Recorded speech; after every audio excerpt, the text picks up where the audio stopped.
Good evening, everyone. My name is Ashley Johnson, and this is the Vernon Area Library, and you are here to hear Mitch Bienvenu from the Small Business Development Center and International Trade Center at the College of Lake County. He's going to talk to us about starting a small business in Lake County. Mitch is the director of the SBDC. He has 35 years of business experience with 17 years as an entrepreneur, starting and growing multiple companies. He and SBDC ITC, it's a real mouthful, help people to start and grow small businesses and strengthen the Lake County economy. So they do this by inspiring, educating, and connecting business owners and entrepreneurs. Their ultimate goal is to provide a well-defined and effective business ecosystem that leverages all the resources available to the Lake County community. And we've hosted Mitch multiple times at the library, and honestly, I consider you a friend of the library. So we're happy to have you back. I'm gonna disappear, but if you need me, I'll be right here and I'll hand it over to you. All right, thank you very much, Ashley. Great introduction, much appreciated. So good evening, everybody. As Ashley said, my name's Mitch, and we're going to spend an hour and maybe 15 minutes or so taking a look at many of the things that you need to think about and do in order to start a successful small business. I consider this session we're in tonight to be kind of an overview, because we're going to cover a lot of things from a pretty high level. And one of the things you'll see fairly early on in our presentation is that the Small Business Development Center has advising, one-on-one advising, and lots of training programs that you can attend at no cost, which is why I tend to keep this workshop at a pretty high level. We talk about a lot of different things that you need to think about and do. And then once you're ready to dive in, you can schedule an advising appointment with us, and we can, get into the details of starting your business. So just a little bit more about my background. As Ashley said, I have 17 years of business as an entrepreneur, and I started and ran several companies, some of which were provided me with my income for that 17-year period, and others were abject failures, to be very honest with you. That's one of the things I find now that I do this work, that entrepreneurs, they try different things. And hopefully when things don't work, we learn from them and we don't make the same mistakes twice. Now that's ideal. I probably have made the same mistake twice, a couple of times, but I did learn a lot as well. And that's what I want to impress upon you as we begin to talk about this is it really is a journey of self-discovery. I think that starting and running your own business is one of the most challenging and fulfilling things a person can ever do, because it stretches you in ways that you cannot even yet imagine, because being an entrepreneur requires you to know how to do a lot. You don't have to do it all yourself, but you need to know what needs to get done. And then you need to either do it or surround yourself with people who can help you to do it. So with that, I'm going to screen share here, because I do have some slides I want you to take a look at. And before I forget, actually, let me stop that for a moment here. I forgot. I want to put something in the chat box. I'm going to add two things. Number one, I'm going to add the handouts for this evening's session.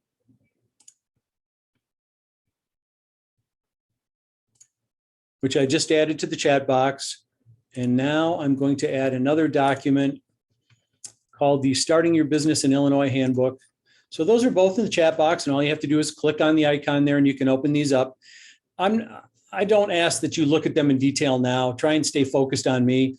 These are things that you can look at afterwards that provide, in some cases, more detail than what I'm going to give you tonight. So having said that, let me screen share again.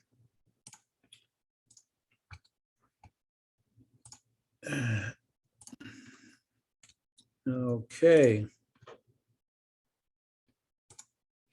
So hopefully everybody can see that title slide says Starting Your Business in Illinois. If you can't, somebody let me know, but I'll assume that you can all see it. So I'm just going to move past this slide because I've kind of already done the introduction. Here's what we're going to focus on tonight. We're going to talk about 6 key things. Number 1, we're going to review factors for small business success. There's a lot of different things that it takes to be successful, but I'm going to focus on 6. And what I'd like for you to do is just think about where you are at and how proficient you are at these 6 things. As I said earlier, being an entrepreneur is one of the most challenging and fulfilling things that you'll ever do. And part of that process means becoming a student and deciding where your skill gaps are, and then filling those skill gaps with training or advising and other kinds of development. So you look at these 6 factors that we're going to go through and just ask how proficient you are at those. And if you're not, make it a point of becoming more proficient. Okay. So we'll talk more about that. Number 2, understand SBDC and ITC services. So that's a very long acronym, as Ashley said, that stands for Small Business Development and International Trade Center. So we'll talk about our services. We'll talk about requirements for starting a business in Illinois. In fact, most of the things we're going to talk about there apply to any state in the United States, but there are a couple of things that are unique to Illinois. Next, we're going to talk about approaches to business planning. You're going to hear me mention this a number of times. Business planning is you thinking in advance of spending your own time and your own money on this enterprise so that you are making informed decisions. That's basically what it is. And we'll talk in detail in a bit about that. Number 5, we're going to talk about marketing and the importance of that. As a startup business, you're going to spend all kinds of time marketing because you don't have any clients yet. And marketing is one of the ways you get clients. And so I'll mention marketing strategy a number of times. I do have a video on marketing strategy that we're going to watch as well. And this is one of those places where I suggest that you gain some skills, because there is a science and an art both to marketing. And it's one of the things that business owners and entrepreneurs need to be able to do well. And as I said earlier, surround yourself also with people who can do it for you, for sure. For example, social media is a real big marketing tool. And I don't really deal with social media. I don't do social media. I have people who do social media for us. And so there's one example of where I made a decision not to get bogged down by that myself, knowing that it's important, obviously, but not doing it myself. So marketing is a big part of this, what we'll talk about today, and what hopefully you will be, learning to do going forward. And then number 6 is just identify business funding sources. We'll take a look at estimating how much it costs to start a business and run a business, and then look at where that money is going to come from, right? So that's what we're going to talk about. And just to give you a little bit more of a perspective on what we do here at the Small Business Development Center, if you see at the bottom of the screen, it says Economic Development by Advancing Entrepreneurship. So small businesses, the first time I learned this, I was frankly stunned at this figure.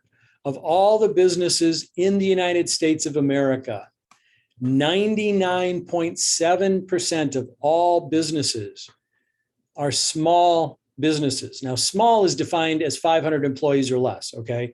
That's a pretty big business in my mind. In fact, I think in most people's minds. But that is the Small Business Administration's definition of a small business, 500 employees or less. So 99.7% of all the businesses have 500 or less. 88% have 20 employees or less. So it is the largest portion of our economy is driven by small business. Small businesses make up 62% of new job creation since 1995, and that still holds true today. So long story short, our mission of economic development by advancing entrepreneurship is present because small businesses are the engine that drives our economy at the federal level, local level, state level. And the success of small businesses is critical to the success of our economy overall. So that's why we exist. And Ashley said this when she read my bio. We inspire, we educate, and we connect. And I'll talk more about that as we move forward. So what you're seeing now on the slide is a graph from the Bureau of Labor Statistics. And this graph tells us, this bar chart tells us that in any given year, of all the businesses that start in that year, by the end of that year, by the end of year one, 20% of them won't be there anymore. That's this far left bar. 80% will be there, 20% won't.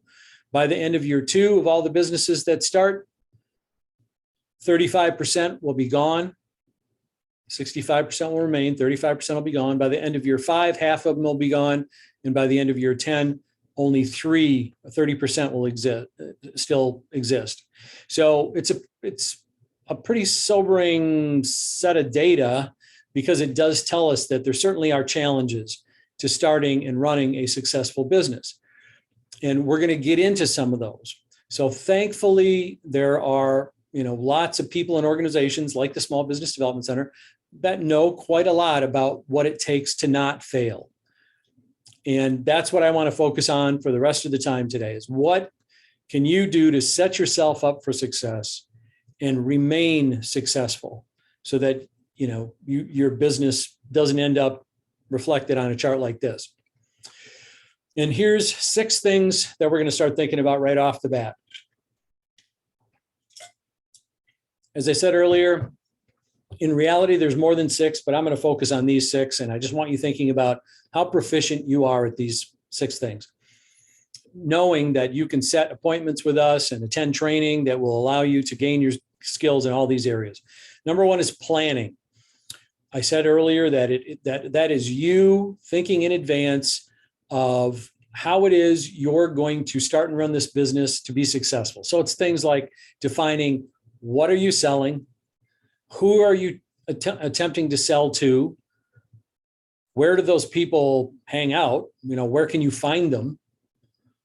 What do you say to them once you have their attention? How do you get them to actually make a purchase commitment? How much money do you charge them? How do you distribute your product or service? And many, many other things. So I'm not going to talk at length about that right now, because I do have a video that I'm going to show you about that in just a bit.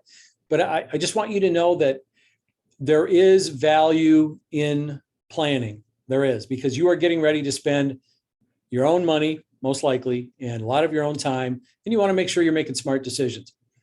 So some years ago, Mike Tyson, you might remember him, former heavyweight champion of the world. Mike Tyson said, everybody has a plan until they get punched in the mouth.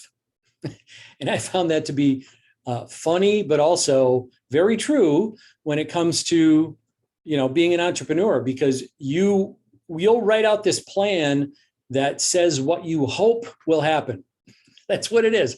A business plan is what you hope will happen. It is very important, as I said, but it's not really real yet, because you haven't started operating this business. And once you do start operating the business, you find that everything doesn't go according to plan, and that you find yourself saying things like, well, I didn't plan to have a competitor on the other side of town who seems to be attracting more customers than I am, or I didn't plan to not be able to make payroll. And over the last 2 years, a lot of people are saying, I didn't plan to be in the middle of a pandemic. So there's all kinds of things that throw your plan off, but you still need to plan, because otherwise you're just shooting in the dark. So that's number 1. Number 2, customer needs. What I'd like you thinking about here is taking some steps to validate that there is an actual need out there for the product or service that you intend to sell, that you have customers out there that are willing to pay you their money for your product or service. And I can tell you from personal experience, having done this myself, made this mistake myself, and now I see it all the time, that a lot of times, new entrepreneurs, they come up with a product or service idea and they fall in love with it, and they think that everybody else is going to love it too and just throw money at them. It's a bit of an exaggeration, but not much. So the point here is you really need to find ways, and I'm not going to be able to get into detail now about how to do this, but we can talk, at another time in an advising session about how it is you can take some steps to confirm that there's actually a need for your product or service. The time to find out that there isn't a need is not after you spent your own time and your own money to start this business. It's before. And I can tell you that we have convinced people not to start a business for a number of reasons, but one of them is that there's no need for it and that it would end up being a failure. So you need to look at that and have that hard conversation with yourself and others. Is there a need for what I'm selling? And the third one is differentiation. So let's say there is a need, right? How is it that your company is going to be different from competitors? What is it that you are providing? What value are you adding that your competitors aren't? Because frankly, if you can't answer that question, then you're not really giving the people who you hope to sell to a reason to go to you versus competitors. So sometimes people differentiate on things like price. They'll charge a little bit less, which has pros and cons. It's not always, the easiest thing to do, because once you've lowered your prices, sometimes it can be difficult to raise them. Also, if you have a lower price, people perceive value to some degree based upon the price that you're charging. And so if you charge a lower price, they sometimes perceive a lower amount of value, which may or may not be true, but it's perception matters, right? Another differentiating factor could be delivery, speed of delivery. It could be customer satisfaction guarantee, any number of things. But that's what I need you thinking about right now is how are you going to be different in order to attract clients that your competitors won't, because they don't have that differentiation. So that's number 3. Number 4 is marketing and sales. As I said earlier, we have a video coming up about that, but this is where you begin thinking about how it is you're going to identify the people that you hope to sell your product or service to. Most of the time, especially for startup businesses, the world cannot be your target market. And the reason it can't is because you don't have an endless amount of money or time, and your product or service probably doesn't have appeal to the entire world. So sometimes we use the term target marketing, and sometimes you hear the word niche market, which is you specifically identify a group of people that is unique to you in terms of your product or service. And then you really focus on marketing to them. Okay. And so there's a whole process involved with that. Once again, we're going to talk about it from a high level here. One of your jobs, I think, or your goals should be to get good at marketing, because it is what attracts customers. I'm not going to talk a lot about sales today. Sales is basically getting people to make a purchase decision and then paying you their money. And there's certainly, more than meets the eye that goes into that. Number 5 is capital and cash flow. So capital being, figuring out how much money it's going to take to start and run the business, figuring out where that money is going to come from, and then getting it. Most startup businesses end up using their own money or money of friends and family, or they get loans, or they leverage credit cards. And we're going to talk about that before we're done today. So you just need to figure out, basic list of expenses for starting the business, and then figure out where the money is going to come from. Cash flow is the second part of that equation, though. And what I mean here is that sometimes one of the biggest problems a company has, in fact, I don't remember the exact figure, but it's something like 40% of business failures are related to cash flow. And meaning that there's not a good match between when the money's coming into the organization and when it needs to go out. Some businesses are cyclic or seasonal, and during the high times, revenue is flowing greatly and bills are paid on time. But when revenue is not coming in, say, for example, like landscaping businesses or schools, during summer vacation, schools aren't making the revenue that they used to, private schools now we're talking about. And, other examples of seasonal businesses, when they're not making revenue, they still have bills to pay 12 months out of the year, but they might not be making revenue 12 months out of the year. And that can put a business under. So you need to learn how to manage cash flow. And then the last one is management. So these are the people running the organization. And all I'll say about that at this point is you need well-rounded people. It's great to be passionate about, for example, like making jewelry. I'm good at making jewelry, or I'm good at making food, so I'm going to start a restaurant. I'm great at fixing cars. I'm going to start, a service station. That's a great place to start. However, if you're going to have a successful business, you need to do more than just deliver a product or service. You need to do all these other things that we got done talking about just now and more, right? So you need well-rounded people to help run the business successfully. So once again, everybody, my hope is that you're just looking at these things and kind of self-assessing your competency level in these areas, and then making a plan in your mind to build the skills where you need to. So we'll stop there on that overview. A couple of other points about who we help at the Small Business Development Center. We work with for-profit businesses up to 500 employees. 95% of the people we work with are 3 employee or less companies. So we work with really small businesses and lots of startups. We do have the ability to help people who want to export their product or service to overseas locations. Now, generally speaking, businesses don't take advantage of that until they're a little more mature, right? But there is huge opportunities in export. In fact, we have some clients who get 60 to 70% of their revenue from overseas. So there's a lot of opportunity there. And if you're ever thinking about doing that, come to us and we can absolutely help you out with that. So that's who we help. How we help is 3 things: advising, training, and tools. We're in some training today. We do lots more training than this, and I'll talk about that in a bit. We do one-on-one business advising, when we can sit down with face-to-face or in a virtual meeting and talk about starting your business and getting you good at marketing and all that stuff. And then we have some tools I'm going to talk about in just a moment here. Actually, starting right now.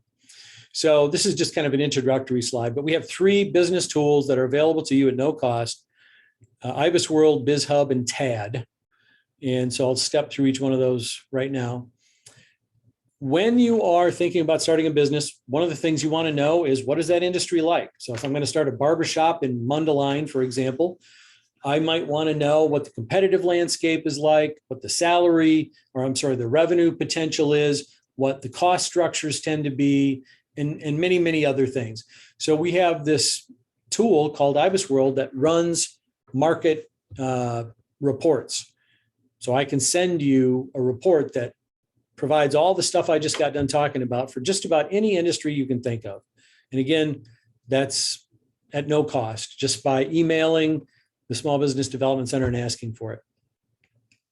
BizHub is, once again, a free tool that allows any small business person to create a profile and basically announce to the world, hey, I'm here, my name's Mitch, and I have this company, and I do this, and I'd be happy to talk with you about my products and services. So you can do that, but also you can find the resources that you need for your business. So if you are looking for an accountant or a tax preparer or a real estate person or a marketing professional, and dozens and dozens and hundreds of other kinds of resources, you can find them there. There are events listed there. We have stories from entrepreneurs there. So check it out, lakecountybizhub.com. It's free, and there's really no downside to doing it. And the last tool I'll talk about, once again, provided at no cost, is a training platform. So I mentioned before that you should become a student and learn as much as you can. We have this digital training platform called TAD, where we launch all of our training programs from this platform. And it's a registration platform, but it's also a platform that allows you to do skill assessments, to assess your skill level in different areas, to create development plans for yourself, and then to actually attend training. So if you're interested in that, just send an email to corporatetraining@clcillinois.edu on the lower left part of the slide there, and we'll get you set up with that. We're grant funded. We get money from a bunch of different places you can see on the slide there, but basically what it means is there's no cost to our services. Our advising is all paid for. Our training right now, everything that's on our training calendar is at no cost. We might start charging at some point, but we haven't for the last 2 years because of COVID. And so take advantage of all that good stuff, folks. All right, now I'm going to switch gears a little bit. And actually, I think what I'll do is I'm just going to pause for a moment because I've been talking a lot, and maybe I'll just close my mouth for a moment and see if there are any questions. and I'll try and monitor the chat box. If you want to post a question there, I'll take a look at it. And if you want to unmute and ask a question, I'm happy to answer it as well. So I'll just pause for a moment. And if not, that's fine. We'll continue. I'll drink some water while we're waiting.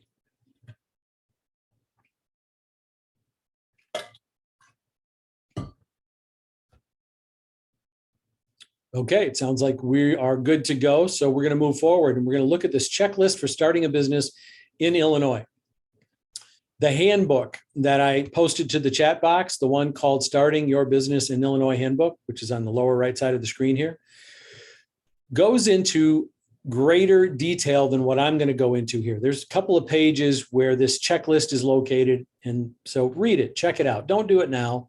Pay attention to me now, but after we're done here, feel free to peruse that handbook because there's a lot of really good stuff in there. Tips and techniques and resources, many of which are provided at no cost for starting your business. But it is important for us to go through this checklist because these are some of the high level things that you want to make sure you're thinking through. The first one, we've already said it. I said it at least twice, and now here it is a third time, writing a business plan. I'm not going to say any more because after this, I have a video that I want to show you about how to create a good, fairly easy to create business plan. Number 2 says choose a business structure. Now, this is one I always focus on a lot, and here's the reason. There's a couple of things that you want to make sure you do when you start a business, and probably the most important one is protecting yourself from a liability perspective. Okay, you're selling a product or service, and people can take exception with it. People can be, they could be harmed by it.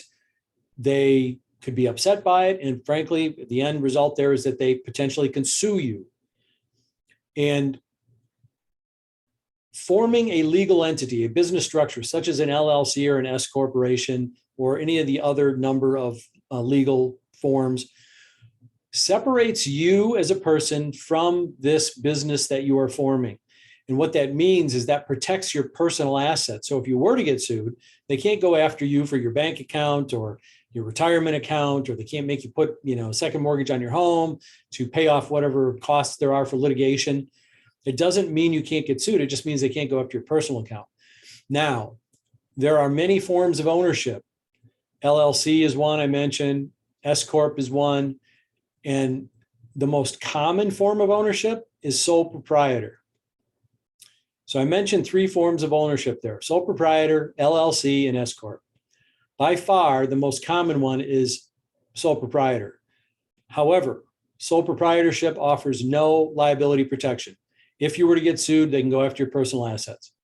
I always steer people away from sole proprietorships. Forming an LLC or an S Corp or a C Corp or Series LLC, et cetera, whatever you end up choosing is, in my opinion, a much better idea because it protects you, as I said earlier. Okay, so think hard about that. It's not that expensive. I think an LLC right now is something like $195 to set it up. And then there's a yearly fee, probably about the same amount. I don't remember, to be honest with you, but it's worth the money, I think. So think hard about that. The other thing forming a business structure does is it helps you to decide how you're going to report and pay your taxes. Generally speaking, for LLCs and S Corps, you make quarterly payments to the federal government and the state government for your taxes, right? And then at the end of the year, you do your taxes and you discover whether or not you paid in too much or you paid in too little and you need to pay more back, or you broke even. And it's a pretty straightforward process. LLCs and S Corps both require a tax form for you to fill out at the end of the year. But the bottom line of that tax form, which is essentially, it's all your expenses and your revenue combined. And then at the end of the form, you say whether or not you took a profit or a loss. And then that number goes right into your 1040, which is your personal income tax form. So it's pretty straightforward. It always worked well for me. I had an LLC and a subchapter S corporation for 17 years. And it was never an issue at all. In fact, it was very easy. So choose a legal structure. And then I'm going to jump over here to the right where it says purchase insurance. because these two are connected. Forming a legal structure does not prevent you from getting sued. It just means they can't go after your personal assets. As I said, purchasing liability insurance pays off the cost of litigation if something bad were to happen and you were to get sued, or, God forbid, somebody gets injured or you get injured on a client site or whatever. And there's another one I'd like you to seriously think about, because litigation can end a small business if they're not protected. I had a $2 million liability policy for all 17 years I was in business. I never had to use it. Thankfully, nobody ever sued me, but I can also tell you that I had many clients, in fact, I would say most, who wouldn't even work with me if I was unable to demonstrate that I had a liability policy. Okay. So I want you to think about that one as well. Oh, by the way, back to BizHub real quick, one of the 3 tools that I told you about. You can go onto BizHub and you can find insurance providers and you can find tax accountants, et cetera, et cetera. So check that out. So then after you decide what business structure you want, you got to register your ownership. And basically that means filling out a bunch of paperwork, and we can point you to the place to do that. You can do it on your own, or you can hire an attorney to do it for you. I did it on my own twice. It wasn't that hard. And, you just have to decide what you want to do. But basically the end of that process is you get articles of incorporation that say, congratulations, you're formally a business in the state of Illinois, or whatever state you decide to incorporate in. And one of the things that you'll get along the way there is something called an EIN, which is employer identification number, which ends up being kind of like your social security number, except it's for your business. So anytime you talk to the government, and anytime you do your taxes, that's the number you use to reference your business. The next thing I'd like you to think about is whether or not you need to protect any of your product or service ideas. If you're going to manufacture something, you might want to think about getting a patent, because if you don't, there's really nothing preventing people from stealing your idea and selling it as their own. If you're going to write something that you don't want people to steal, you might want to copyright it. If you have a logo or a slogan, you might want to trademark it. So I'm not an intellectual property attorney. We have lots of them that you can talk to. So I'm not going to talk at great length about this. The idea is you thinking about whether or not you should protect your intellectual property. Again, be it a product that you've designed, something that you've written that you want copyrighted, or a logo or a slogan or whatever that you want trademarked.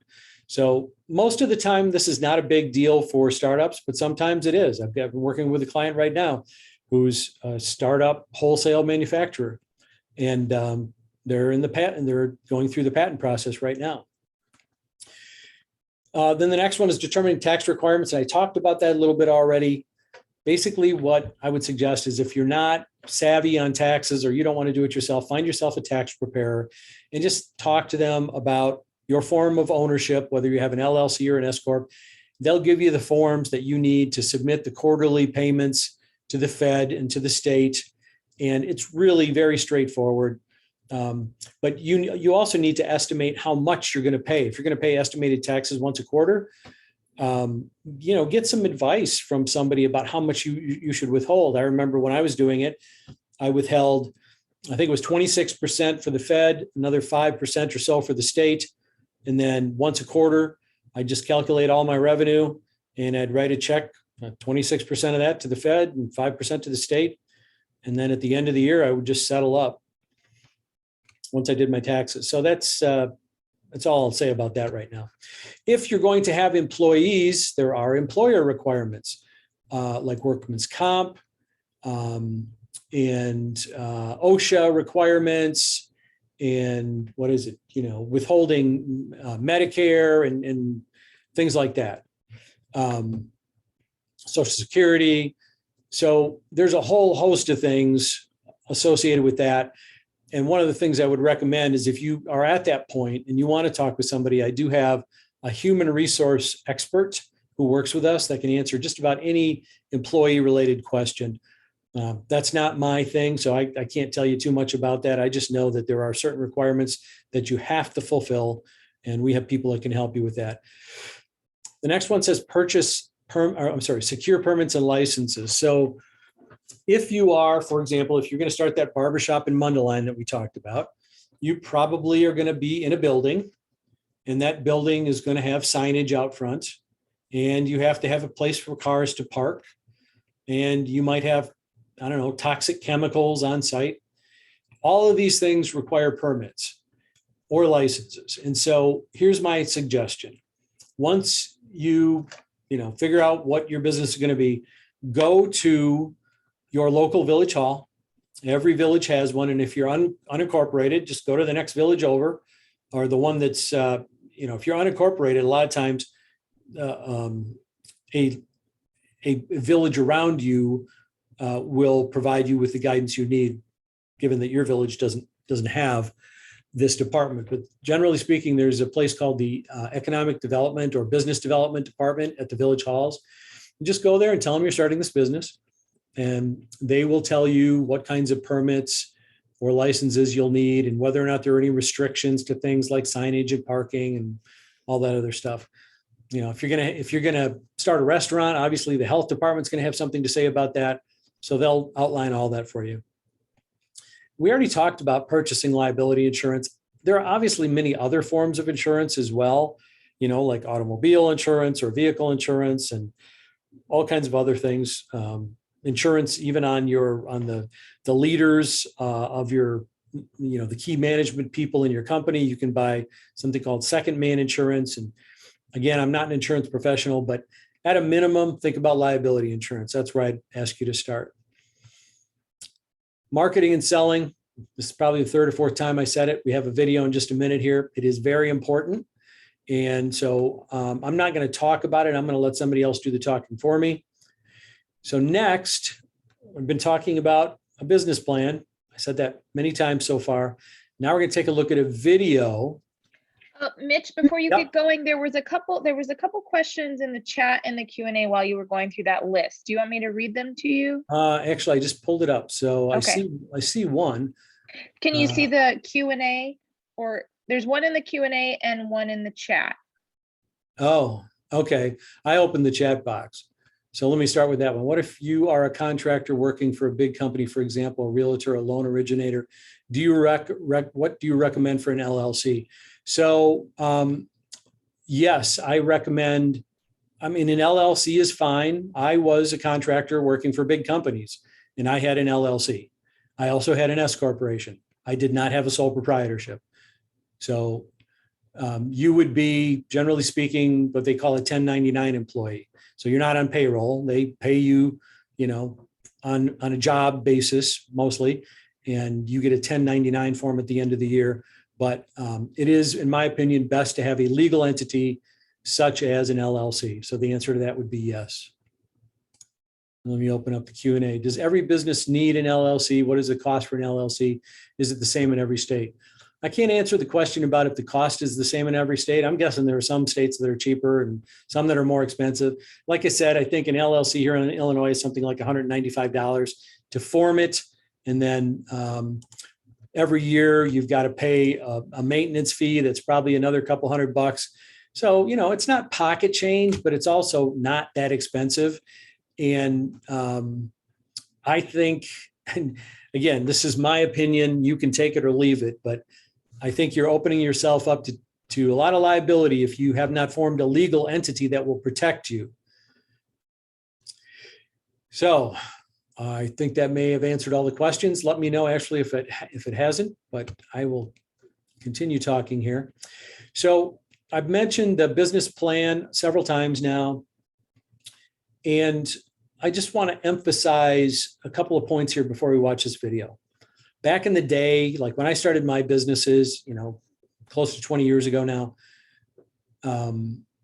people developed big business plans, 25, 30, 40 pages that outlined every potential little what if detail.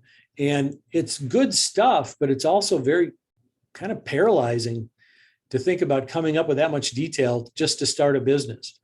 And to some degree, I think people give up on it because it is so much work and so much detail that you just don't really know whether or not it's all pertinent. Like I said before, what you create in a business plan is what you hope will happen.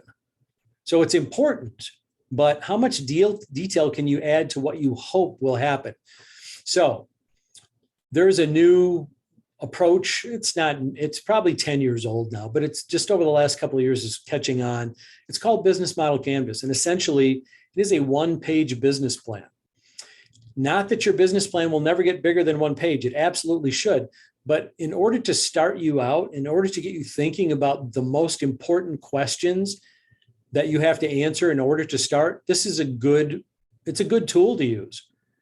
And so somebody posted something in the chat box here. Let me check that out. If small business is the largest group, how do most owners come up with an idea, even if the idea has been developed already? I'm not sure I understand the question. If small business is the largest group, which it is, how do most owners come up with an idea, even if the idea has been developed already? Well, I don't know if I'm answering this the right way, but there's almost an unlimited number of product and service ideas. If you can find a unique way to meet a need or even a want, needs are like, I need a software program, to do my accounting. That's a need. And there's all kinds of product and service ideas for that. If you can find a way to fulfill people's wants, like I want social connection, or I want to communicate more effectively, I want extreme experiences. There's almost an unlimited number of possibilities there.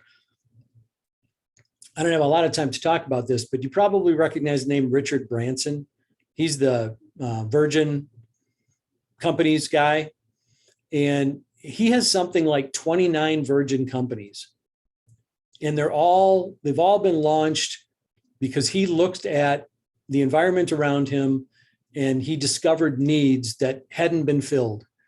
And what made me think about that is, remember I said just a moment ago, I want extreme experiences, like I want to orbit the earth or whatever. Well, he does that now. He and what's the guy's name from Tesla? Elon Musk. Elon Musk is doing that. Jeff Bezos is doing that. So it's a hard question to answer, but there absolutely is plenty of room for new ideas. And it usually, sure, there are big companies out there like, Apple, they're very innovative and they continue to be, but there's lots of small companies who come up with innovative ideas that sometimes can move faster than the big companies in getting those ideas to market. So there's absolutely lots of opportunity there. All right, so I'm going to start this video now and just watch it and learn from it and know that I can send this video to you another, kind of offline so you can watch it again. I will tell you that I have a full-blown training program on Business Model Canvas. Unfortunately, I can't offer it right now because my training guy is unavailable. He's out and I can't use him. So at this point in time, I can't offer you the full-blown training program, but here's a start. So one of the interesting things about thinking about a startup is, how is your company going to be organized? And what we now know is the most efficient way to think about all the pieces, just all the parts, is by a business model. And so the next question is, okay, Steve, you just told me to think about a business model, but what is a business model? What are all the pieces? Well, let's take a look. And a business model is how a company creates value for itself while delivering products or services for its customers.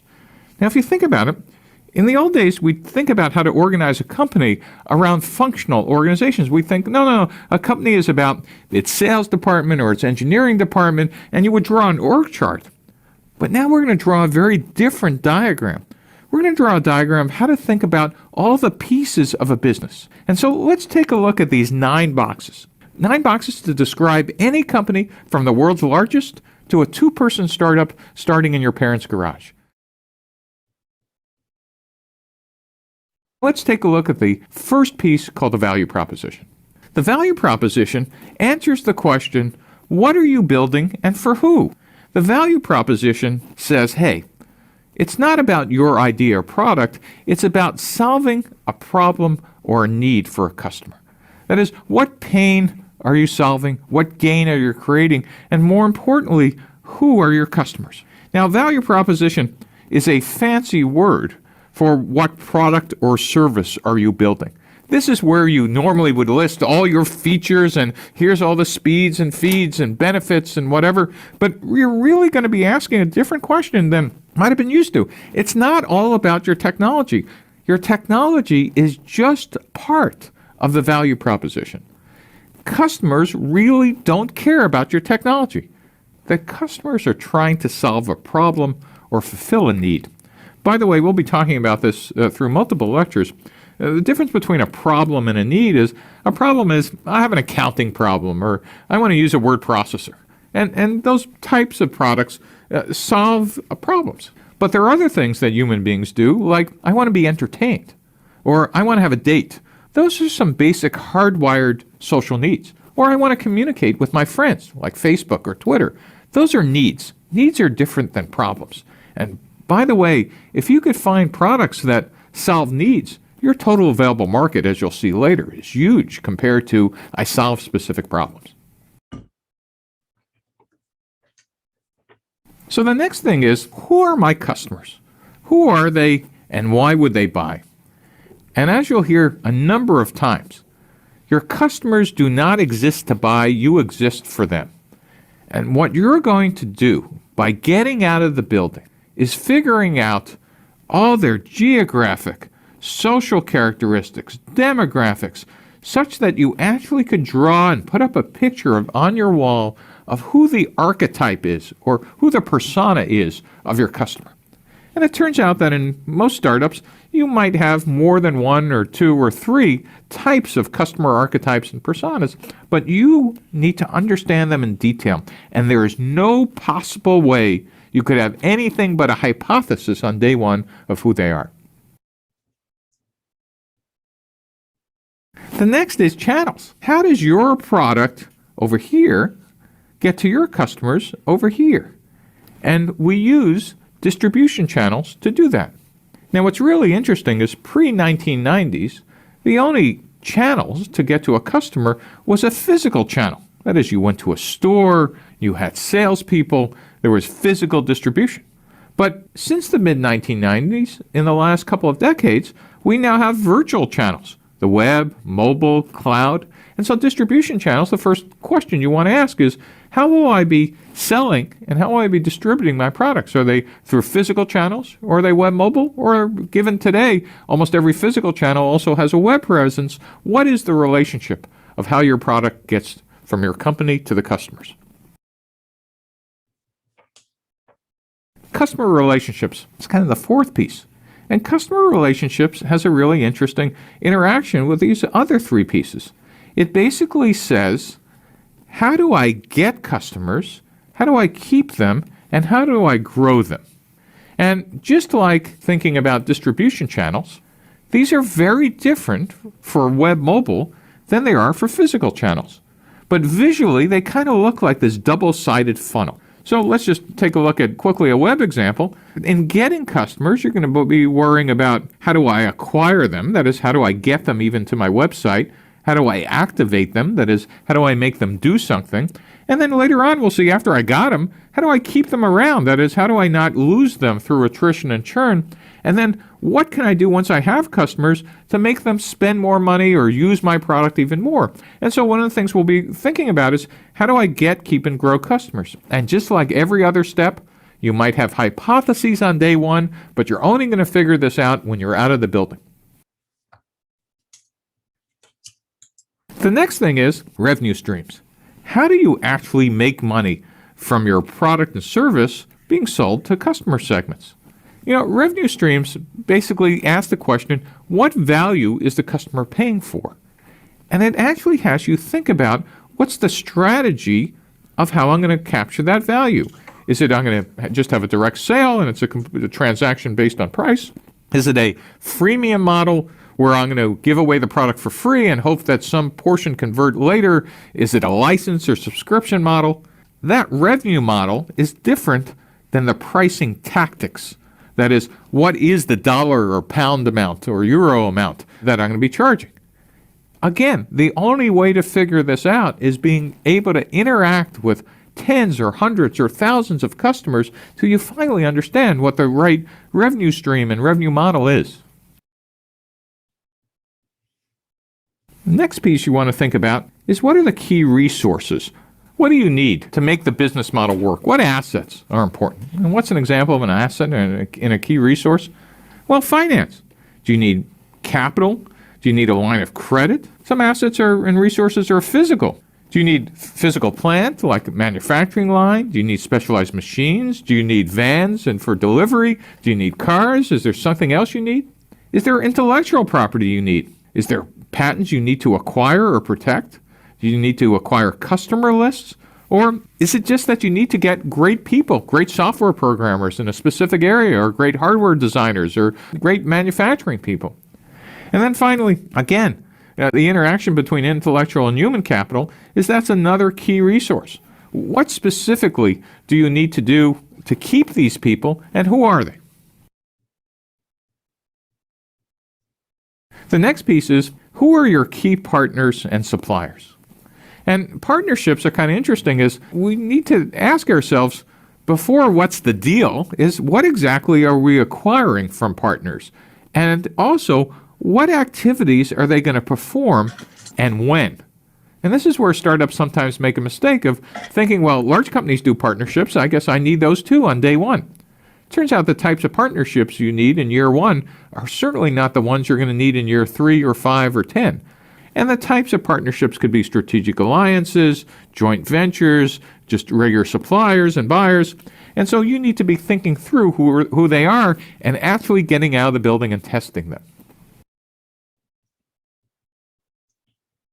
Next are key activities. What's the most important things you need to do for the business to make the business model work? Are you in the production business? Are you making something? Or are you in the problem-solving business, like you're doing consulting or engineering? Or are you managing supply chains?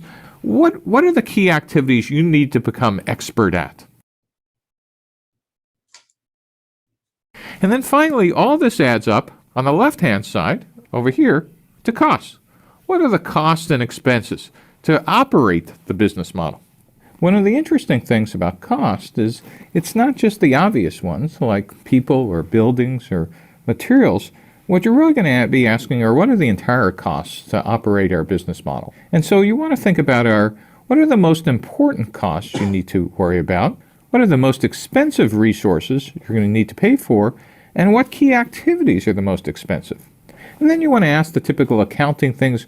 What are fixed costs? What are variable costs? Are there economies of scale? And you want to start getting a good handle on what it is that will end up costing you money to run your business. So there you go, business model canvas. I think a very good, straightforward, comprehensive but not lengthy approach to creating a first draft business plan. BizHub, the B2B resource platform I mentioned earlier, has business model canvas on it. So if you join BizHub, you have free access to a kind of plug and play or type and print, maybe is a better word, tool in business model canvas. So it asks you questions, you answer the questions, and when you're all done, it prints out a nice looking business model canvas. I can send the video to you if you request it. Also, if you just do an internet search for business model canvas, you'll come up with all kinds of stuff. It's pretty popular. So check that out, and also know that this is a first step. This approach, this tool. If you get to the point where you're going to be asking for funding, you're going to go to a lender or you're going to go to investors and ask for funding, you need way more than one-page business model canvas. But it is a good place to start. So I also mentioned many, many times marketing. And once again, I want to show you an approach to marketing that I think is a good, solid approach. It's been around for a long time. It's called the marketing mix. If you went to college, you might even remember that term. Basically, it says there are 4 criteria that you need to consider when you're creating a marketing strategy. And those 4 things are product, price, promotion, and place. And this video talks about all of those. So begin thinking about how you might fashion a marketing strategy around your product or service based upon these 4 aspects: product, price, promotion, and place.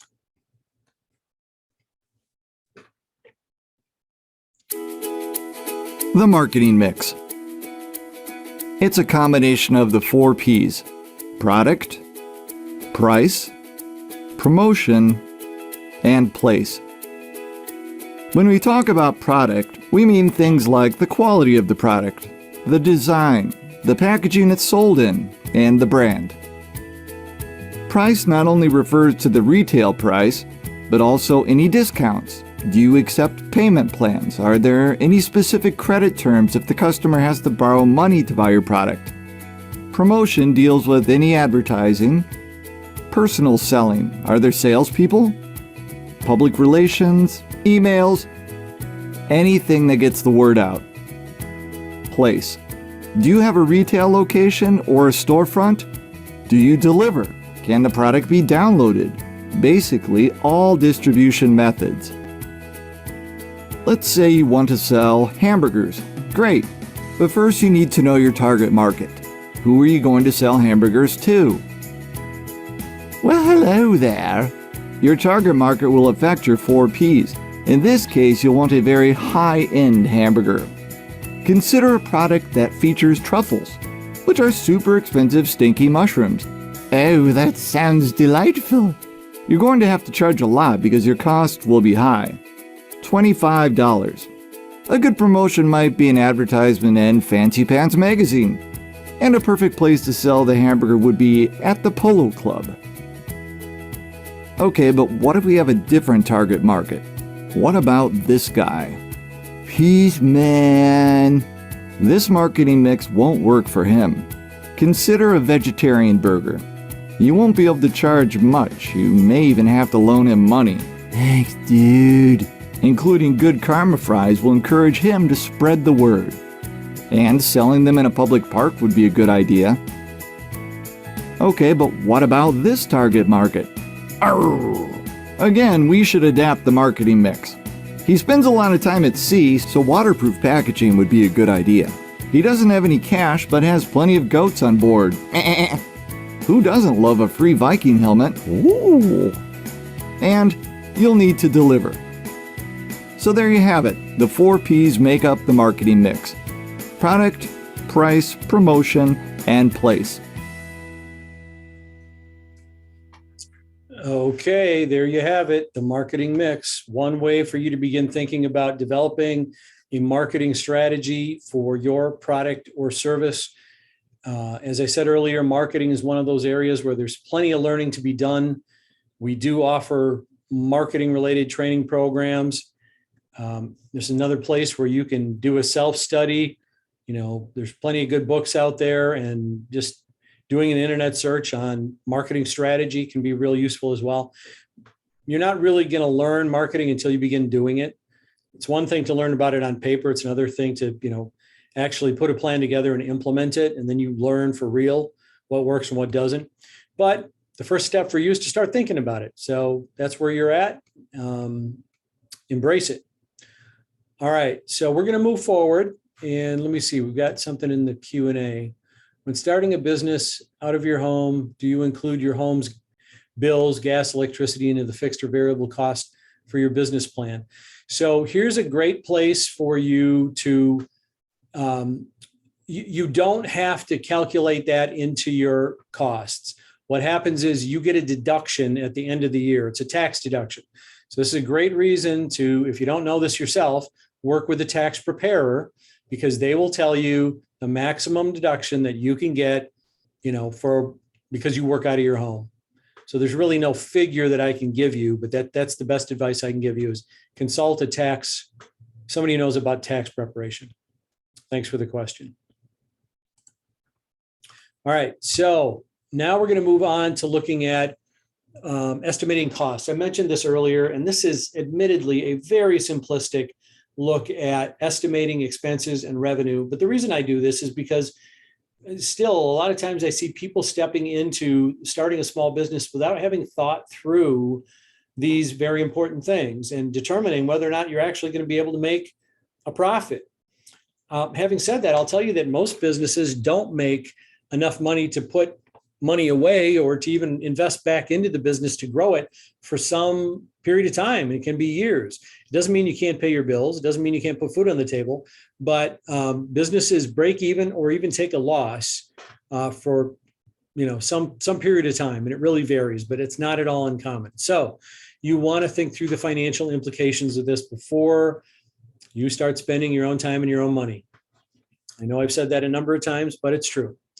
So at a minimum, an expense calculation might look something like what you see on the left here, itemizing all the stuff you have to pay for, rent, equipment, utilities, licenses, insurance, et cetera. And then calculating the cost over, generally you start out with a month and then you multiply that by 12 and that's what it costs you for the year. Okay. And by the way, the Starting a Business in Illinois handbook in the back, they've got some worksheet pages there that can help you to do the cost estimation. And then the other thing you need to do is estimate revenue. Now, this can be a little bit more challenging because I will tell you, again, from personal experience, that as entrepreneurs, startup entrepreneurs, we tend to underestimate the amount of money we're going to spend or expenses, and we overestimate the amount of money we're going to make. So it's important that you try and make realistic revenue projections. And so the example I give here is we have a product, which is a hot dog, and we make a realistic estimate of the number we're going to sell per day, week, or month. And I chose week. And by the way, realistic estimate there, I mean, there's any number of ways you can approach that. But if I were a hot dog vendor or somebody who was going into business as a hot dog vendor, I'd want to benchmark some other hot dog vendors, right? And figure out, either ask them outright or observe what is a realistic number of hot dogs you could sell in the period of a week. And then I would reduce that probably by 25 or more percent, 25 to 50%, because when you're starting out, you don't have customers yet. And you're not going to start out selling 150 a week. So there's a bit of work to be done here, but it's math.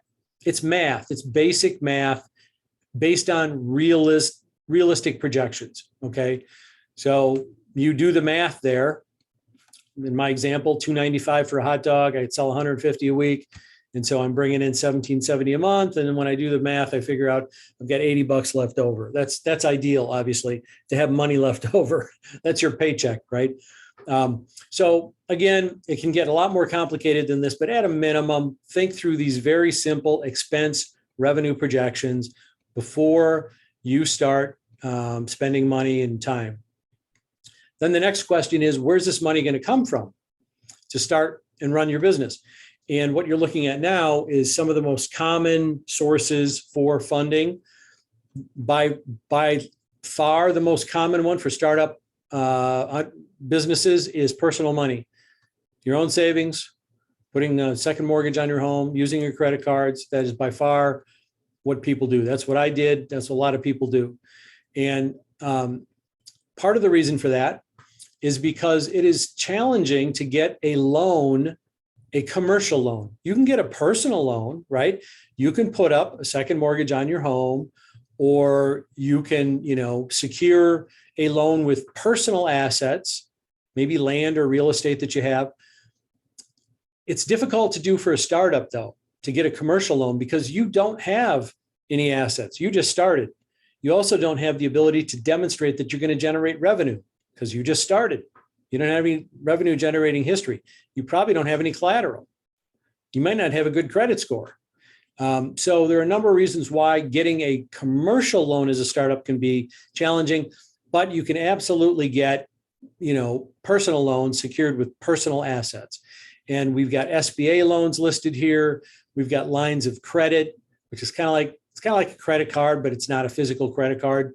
You get approved for a certain amount of money from the lending institution, and they give it to you as you need it. There are organizations out there that offer microloans, meaning smaller loans. I know of some that will give you a loan for as little as $500 and then up to $10,000. Now they charge, the rates tend to be perhaps a little bit higher. The terms might be a little bit more challenging, but they're out there. So that's all I'm going to say about loans, because generally speaking, as a startup, you're either going to get a personal loan, but not a business loan. Okay. And I'm not a lending expert. So if you're interested in talking with somebody who is, I can help you out with that. So personal money is the big one. Family and friends. A lot of times if you have mom, dad, aunt, uncle, brother, sister who are willing to invest in your company, basically there's three kinds of capital that you're going to get from them and from crowdfunding sources, which we'll talk about in a bit. Gift capital would be, your uncle saying, yep, I'll give you $5,000. I just want it back in 2 years. And he might say, I want it back with interest, or he might just say, I just want my $5,000 back in 2 years. Okay. That's gift capital. Debt capital is if he's charging interest, then it becomes debt capital because now you're going into debt in order to get that money. Equity capital is basically what you see on Shark Tank, right? You get these entrepreneurs who stand before the sharks and try and convince them to give them $250,000 or $300,000 or $500,000. But what they want in return is equity in the company, meaning they want a percent interest in your company. So if they give you $500,000 for 25% interest, that means every time you make revenue, they get 25% of the take. And and I'm not here to judge one way or the other, which is better. These are the options, generally speaking, that you have. And the same is true for crowdfunding. And now crowdfunding, I'm talking about places like Kickstarter and GoFundMe. And there are many other now online places you can go to get money from people. And basically, the same three types of funding show up in crowdfunding. You'll get folks who will just give you money and they want it back. And in fact, one of the platforms, I think it's Kickstarter, at least back in the day when I did it, they just gave me the money. They didn't even expect it back. And that's because I had a business that I was working on that people believed in, had to do with youth mentoring. And, they give me 15, 20 bucks here, 10 bucks there. And so gift capital can show up in that way in crowdfunding, but most of the time now they want it back.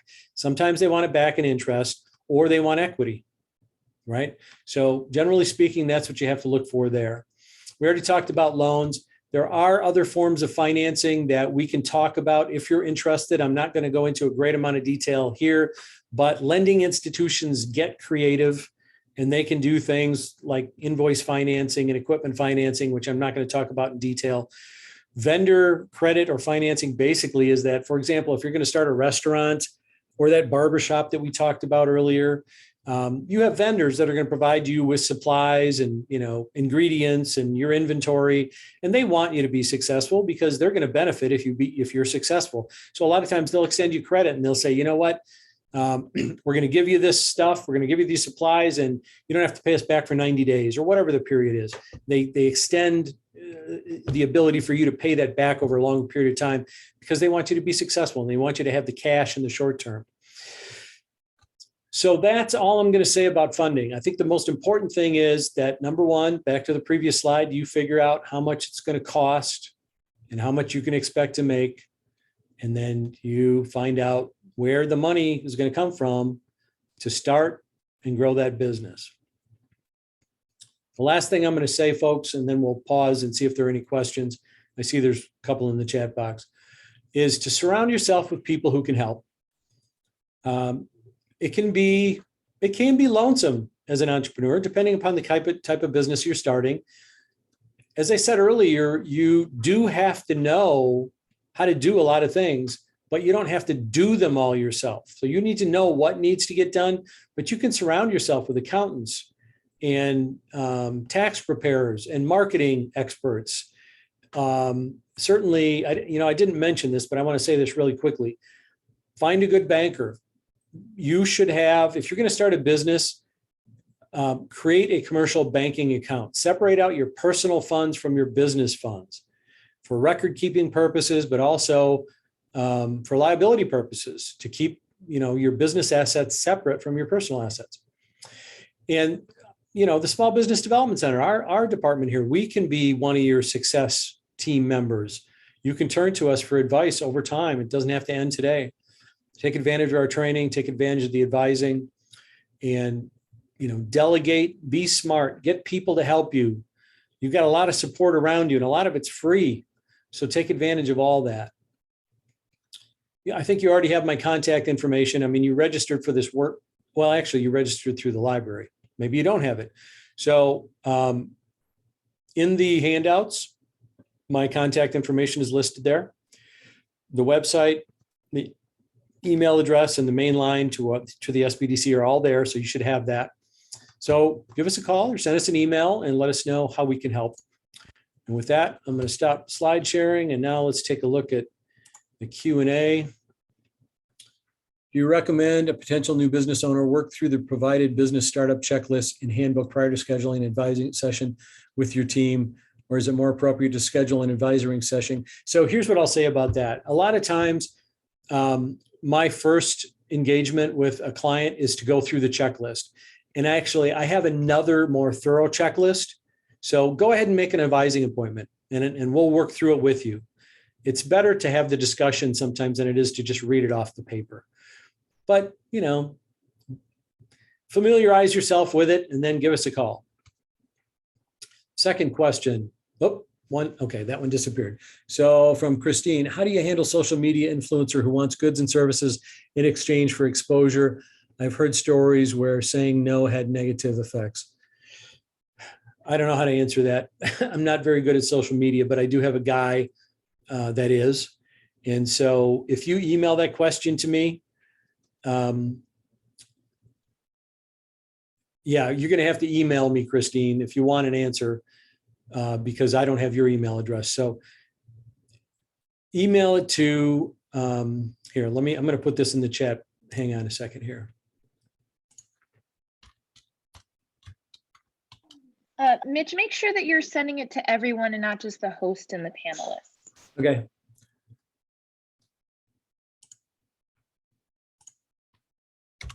There you go. mbienvenue@clcillinois.edu. Yeah, that's a good question. I don't know a lot about social media influencers and how to handle that. It's not my thing.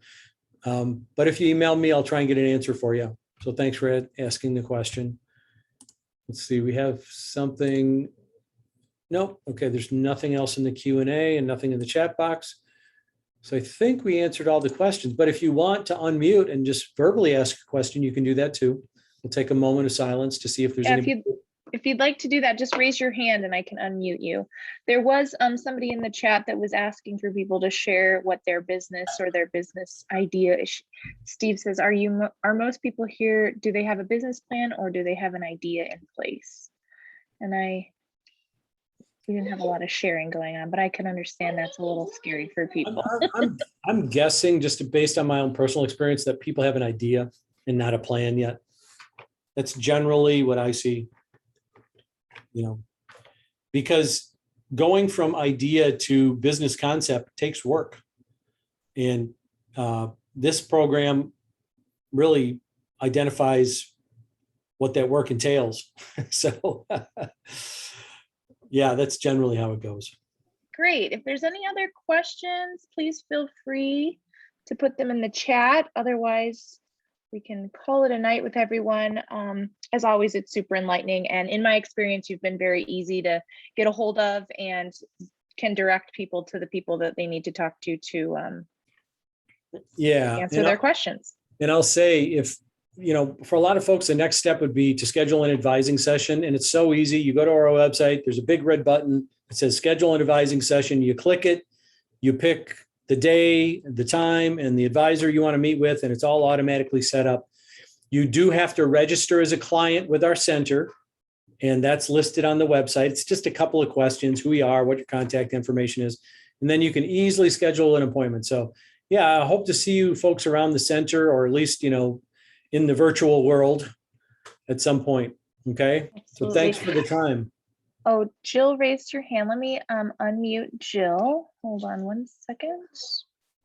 Allowed to talk. There you go, Jill. Oh, perfect. Thank you. Hello. Hi.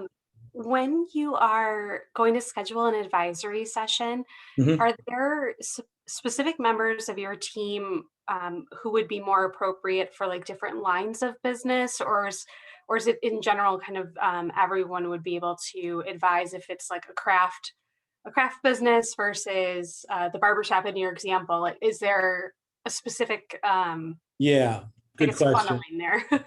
Good question. So we do have some advisors who have experience in certain kind of industries, but generally speaking, we don't subdivide them that way. So if you're a barbershop versus a, auto care center, the things you need to do to start that business are pretty much the same. When it comes down to like identifying your target market and your marketing strategy, then things get a little different then. So what we do is we have our advisors rather don't specialize in industries. They specialize in things like we got a marketing advisor. Okay. We have a human resource advisor. We have financial advisors. So they tend to specialize in those areas of business rather than in general in different industries. And that seems to work out pretty well. Every once in a while, we find we have a client who has a question about a particular industry, like the social influencer thing that just came up. And I have to look for an answer to that, right? Because I just don't know. That happens every now and then, but for the most part, the way we got it structured works out pretty well. Does that answer your question, Jill? It does, yes. Thank you so much. All right, you bet. Anybody else? I wanted to mention that I will send out the recording to everybody that registered, as well as the 2 documents that you shared and your contact information. There's a chat question. They want to know where the center is located. Yep. So we're at College of Lake County, Grays Lake, Illinois, and we do a lot virtually, but we can also do in-person meetings. Before COVID, we also had advising sessions at in Vernon Hills at CLC's South Lake campus. We did it in Waukegan at the Lakeshore campus, and we were even out in one of the Hispanic community service organizations in Waukegan as well. So we had 4 locations before. Now we're down to 1, but I think we're going to expand out again. But like I said, you can come in person in Grays Lake, or we can do it virtually as well.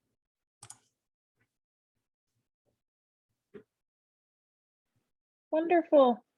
Okay, everyone. Feel free to share the content that I share with you in email. I'll probably send it out tomorrow morning. But you can share that with your whole network or whoever you think might be interested in hearing the message. Good luck to everyone. And thank you so much for your work tonight, Mitch. It's always a pleasure hosting you. Absolutely. All right. Good night, everyone. Good night to you all. Bye.